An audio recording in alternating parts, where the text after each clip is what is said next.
Now, to dispel Russia's dirty bomb claims, Ukraine is asking the International Atomic Energy Agency to inspect its nuclear plants. Inspectors are planning to visit in the coming days. The IAEA is the UN's nuclear watchdog.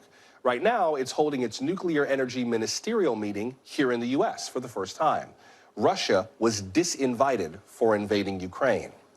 Energy security is expected to be a major topic of discussion at this meeting, but how is that possible when a major nuclear power like Russia is at war?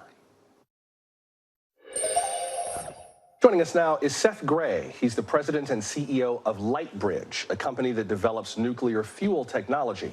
Mr. Grae is part of the U.S. delegation to the IAEA meeting, and he sits on a committee that advises the government on promoting nuclear trade. Mr. Grae, welcome. Good to have you with us. It's a pleasure to be with you. Thank you.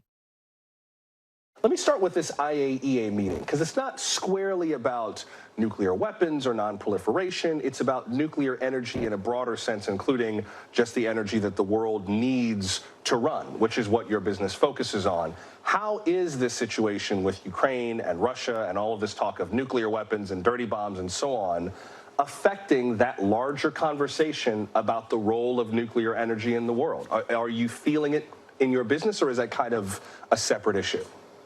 Yeah, absolutely. In the business and here at the conference that's starting, Russia was disinvited from the conference. They weren't issued visas. So this is an international ministerial meeting that does not include Russia, which had been scheduled to be here. That's an immediate effect. Many countries would not have participated if Russia did participate. The topics of the conference focus very much on energy security, how to bring power to America's allies, to countries around the world without relying on petrodictators, without relying on Russia.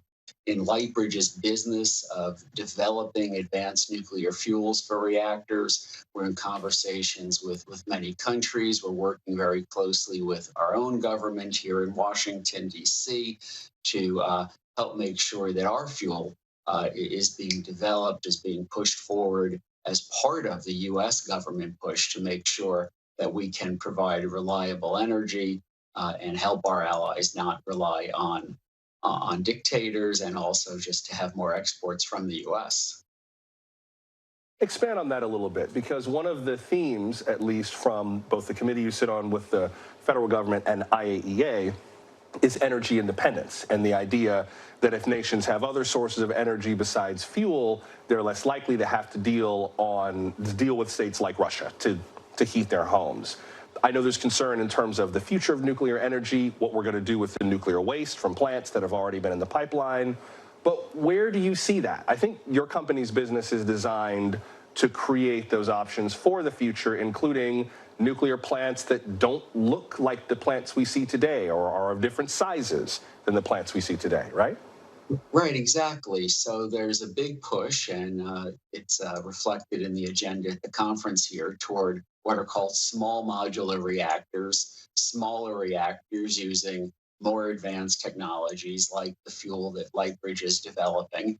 And specifically, what Lightbridge is working on is a fuel that will increase the safety of the reactors, because our fuel can run in the existing reactors or new ones, including these new small ones being designed about 1,000 degrees Celsius, about 1,800 degrees Fahrenheit cooler than the current fuel in reactors, and bring tremendous safety advantages, as well as non-proliferation advantages of really not being able to make a bomb out of the waste, as well as economic advantages of reducing the cost of power from the plants, partly by increasing the amount of power that the plants can produce. And also, our fuel can be used to help these small reactors being developed load follow, to go up and down in power, to pair with renewables as the sun shines and the wind blows on a zero carbon electric grid.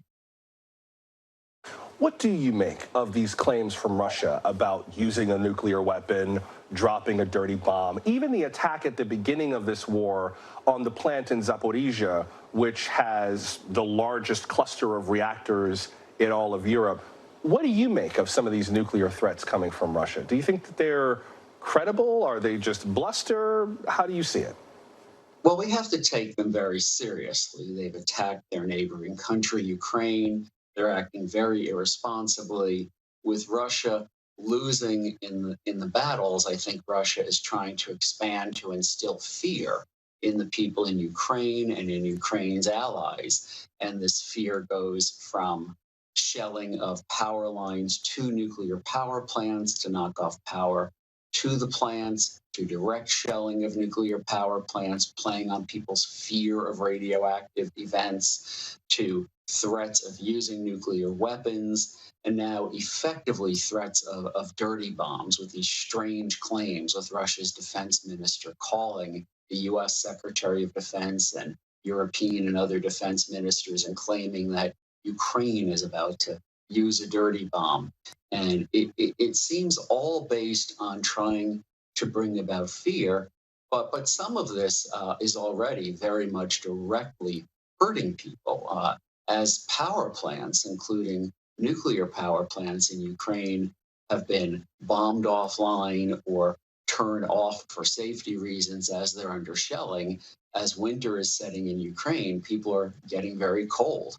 And they need that power not just for heat, but for food production. They need it for medicines. They need it for healthcare. So this is a very serious situation.